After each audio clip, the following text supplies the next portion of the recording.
Marilah kita dengarkan dengan seksama sambutan dari Panglima Kodam 2 Sriwijaya kepada yang terhormat Bapak Maijen TNI Himmat Hadi SIP MBA MHAN, disilakan.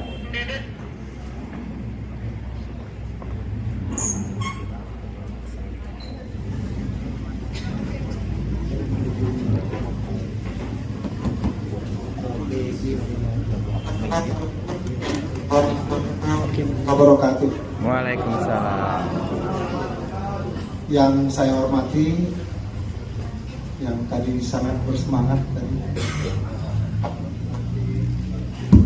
Bapak Bupati Rejang Lebong, Bapak Dr. Andes Samsul Effendi MM beserta Ibu.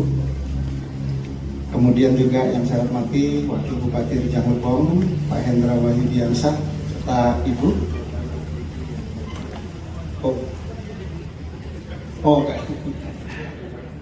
Salah konsep kayaknya. Ini lah kalau orang tentara tuh kadang apa yang tertulis letterlock sekali tuh Pak. Yang saya hormati Ketua DPRD Kabupaten Rejang Lebong, kemudian Forkopimda Kabupaten Rejang Lebong, dalam hal ini ada Kajari yang diwakilkan ya Pak ya, kemudian Kapolres, kemudian Kepala Pengadilan Negeri Rejang Lebong, Kepala Pengadilan Tinggi Rejang Lebong, yang saya hormati juga Sekda dari Rejang Lebong, Kepala Kementerian Agama, langsung saya sapa saja satu-satu. Ini Kepala SDN Polda Bengkulu diwakili oleh Waka tadi, iya Pak, luar biasa. Para asisten staf ahli Kabupaten Rejang Lebong, para pejabat OPD Kabupaten Rejang Lebong, para camat, para kades yang hadir pada kesempatan yang berbahagia ini. Kemudian kalau kita sebut nih di ini Toga, Thomas dan Toda Pak. Tapi biasanya sepuh dan bini sepuh gitu Pak ya. Sepuh dan bini sepuh yang selalu harus kita hormati, karena dari beliau-beliau inilah kita ada sekarang. Saya yakin pada masa mudanya beliau banyak kontribusinya terhadap kemajuan kabupaten ini, dan itu tidak boleh dilupakan ya, karena dari mereka ini sepuh dan bini sepuh, dan apalagi saat ini beliau ini juga masih tetap mempertahankan adat istiadat yang pada saat ini, pada saat penyambutan tadi luar biasa. Saya sampai berhenti, apa benar nih saya yang disambut apa bukan ini ya? Selama ini kalau ada sambutan gitu saya bagian yang ikut-ikut Pak. Setelah saya lihat, oh iya rupanya saya yang disambut pada kesempatan hari ini. Dan Bapak-Bapak Ibu sekalian yang berbahagia, kami tentunya datang ke sini beserta rombongan. Ya sebenarnya kalau dari Palembangnya saya beserta para asisten dan beserta ibu-ibu Persid, pengurus, dan saya beserta istri sebagai ketua Persid. Kami Kaca Jagrana untuk PD2 Sriwijaya. Kemudian saya juga didampingi pada saat bergerak ke sini. Saya bilang harus didampingi nih kayaknya, karena Danrem memberitahu beserta ibu jalannya nanti daripada nyasar. Nggak tahu saya, memang nggak ada jalan lain ya Pak ya, harus jalan yang berkelok-kelok itu Pak ya. Sepertinya nggak ada jalan lain. Tapi sudah di warning beliau. Luar biasa nikmatnya jalan berkelok-kelok, permen dimakan terus. Ada itu agak pusing tambah kacang, minum lagi, cari permen lagi. Alhamdulillah sampai di sini, tapi luar biasa indah sekali. Saya melihat kanan kiri tadi, Bapak Ibu sekalian. Kemudian juga saya didampingi oleh juga Komandan Brigade, ya Komandan Brigade, kemudian Komandan Batalion beserta istri dan Ibu Persid dari Korem, dan kemudian dari Brigade dan Batalion. Dan tentunya tidak mengurangi rasa hormat saya ucapkan yang saya hormati juga para hadirin yang hadir pada kesempatan yang berbahagia ini.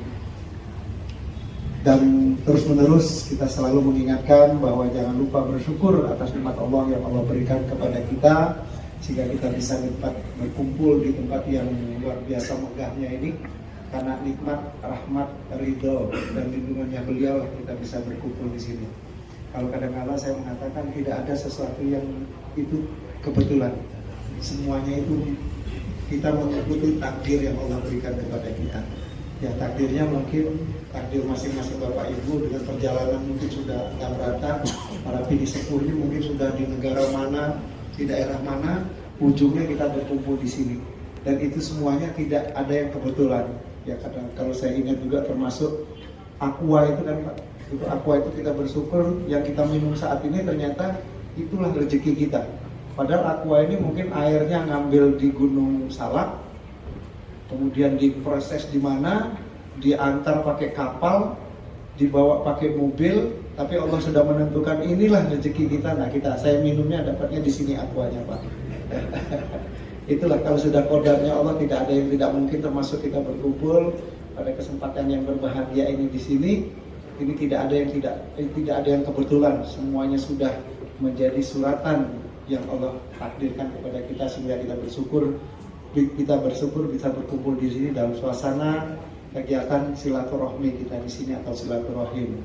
Dan kita bersyukur juga selain di rangkaian kunjungan kerja saya, dengan berkumpul begini insya Allah kita akan menambah rezeki, Amin. memperpanjang umur, Amin, ya kemudian tambah sehat. Karena kan Amin, itu ya. manfaat bersilaturahmi ya Pak ya.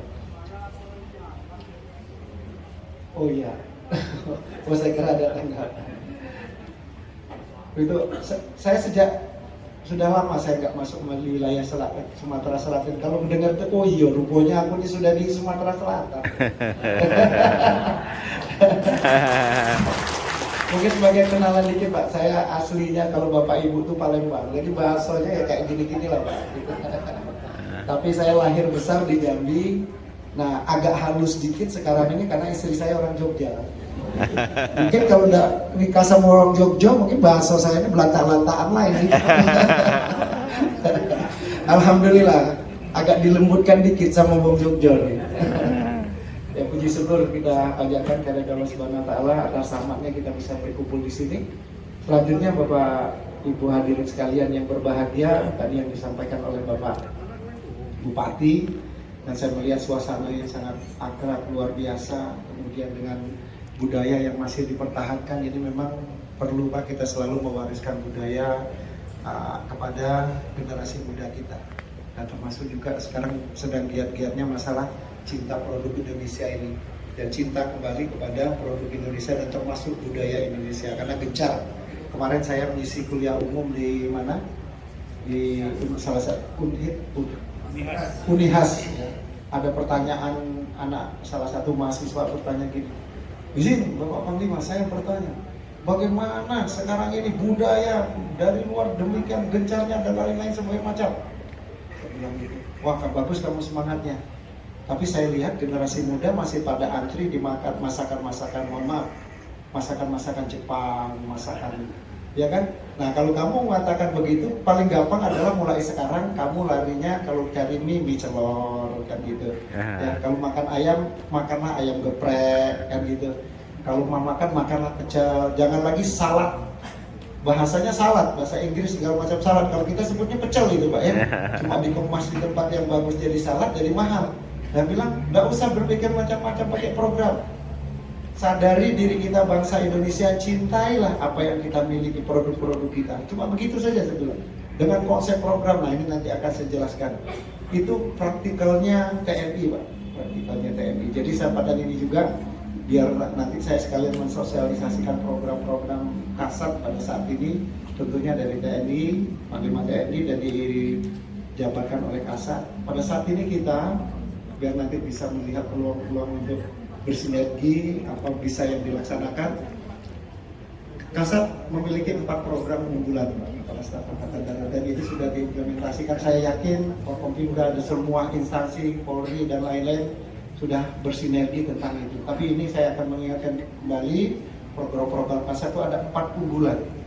Jadi yang pertama adalah pemanfaatan lahan tidur. Jadi kita diwajibkan untuk memanfaatkan lahan tidur. Jadi di satuan-satuan dan tadi salah satu laporan yang sudah 100% di brigade, kita selalu memantau perkembangannya, baik persentase secara kualitas maupun kuantitas untuk pemanfaatan lahan tidur, terutama di wilayah-wilayah lokasi satuan-satuan Angkatan Darat sendiri. Dan kalau bisa bersama-sama dengan pemerintah daerah untuk pemanfaatan lahan tidur. Kemudian yang kedua menjadi program unggulan Kasat adalah TNI Manunggal Air.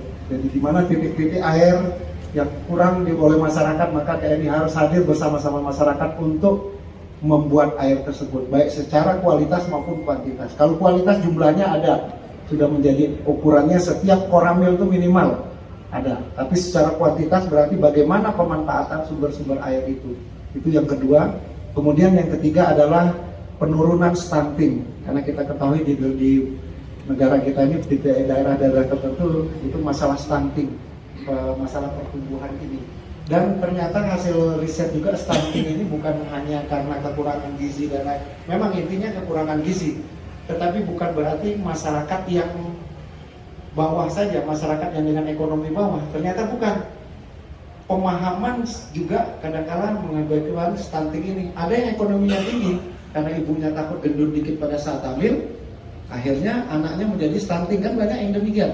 Nah ini pemahaman juga, ini kita pengurangan stunting, jadi jangan berorientasi hanya memberi gizi pada kaum-kaum yang dianggap dengan penghasilan rendah, tidak. Jadi pemahaman kepada seluruh masyarakat, kita manfaatkan ini. Program itu berjalan di seluruh Indonesia. Dan bukan sendiri kita, selalu bersama-sama dengan instansi yang lain. Kemudian yang keempat adalah kita melaksanakan ada yang dikatakan dengan Kampung Pancasila. Kampung Pancasila ini jadi program. Jadi setiap koramil harus ada satu Kampung Pancasila. Jangan orientasinya hanya masalah ideologi Pancasila, tidak. Implementasinya adalah diharapkan dengan ada satu Kampung Pancasila itu, kan kalau kita ingat, kalau kita bicara Pancasila itu termasuk di dalam sistem ekonomi Pancasila.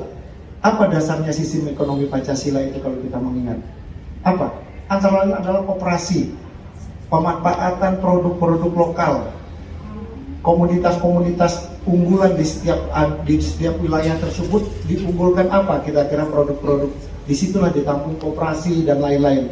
Harapan kita dengan pendekatan ini akan bisa berjalan. Saya kemarin salah satunya berkunjung di suatu tempat, juga sudah bagaimana berjalan dengan baiknya Kampung Pancasila ini yang bersama bersinergi dengan kita seluruh Forkopimda dan lain-lain. Luar biasa Pak. Jadi bukan hanya masalah doktrin Pancasilanya, tidak. Bagaimana UMKM di situ memamerkan hasil produknya, apa produk-produk unggulan yang ada di dalam Kampung Pancasila tersebut. Ini program-program yang menjadi program unggulan Kasar. Dan selain itu sejak tapi pada dasarnya yang saya sampaikan ini memang dari program Bapak Kasar. Mudah-mudahan apa yang saya sampaikan ini bisa bermanfaat dan kita bisa bersama-sama lebih bersinergi dan mencari peluang-peluang dalam rangka meningkatkan kesejahteraan masyarakat. Demikian sambutan saya akhiri dan mohon maaf apabila ada kesalahan dalam sambutan ini, ada yang tidak berkenan. Tentunya saya mohon maaf yang sebesar-besarnya dan kepada Allah saya minta ampun. Saya akhiri, wabillahi taufik wal hidayah.